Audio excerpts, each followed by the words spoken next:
Hi guys! Welcome sa Zip9. In this video ay itutuloy natin yung series natin on radicals. Sa part 8 dito sa series, pinag-aralan natin that square root of 2 times square root of 5 is equal to square root of 10.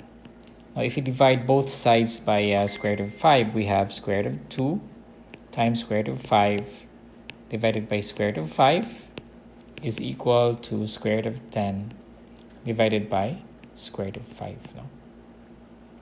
Pwede natin i-cancel yung square root of 5, no? So meaning square root of 2 is equal to square root of 10 divided by square root of 5. But yung 2 can also be expressed as 10/5, no? So ibig sabihin, this becomes square root of 10/5 is equal to square root of 10 divided by square root of 5.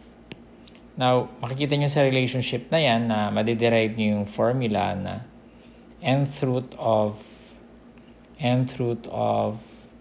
a divided by b is equal to nth root of a divided by nth root of b. Of course, yung a and b natin dyan ay positive. So, a and b ay positive. Okay, so gamit yung ating rule na ito, ang tawag natin pala dito ay quotient rule for radicals. Mag-solve tayo ng a few exercises, no? So again, para makita dito, we have nth root of a divided by b is equal to nth root of a divided by nth root of b. So let's have number 1. Square root of 25/16. So, pwede natin paghiwalayin, di ba? Ito, magkasama silang dalawa. Sa loob ng isang radical sign, pwede natin gawing radical sign, isang sa numerator tsaka isa sa denominator, no? Kagaya nito, di ba? Dalawang radical signs. But square root of 25 is 5 and square root of 16 is 4. Therefore, square root of 25/16 is equal to 5/4.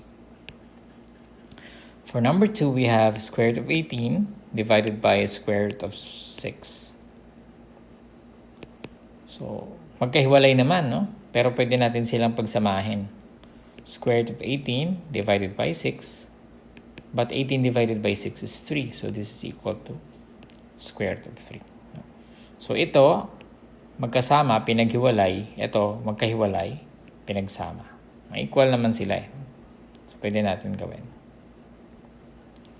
Number 3, we have cube root of a 64th. So, pwede again paghiwalayan, we have cube root of a and then cube root of 64.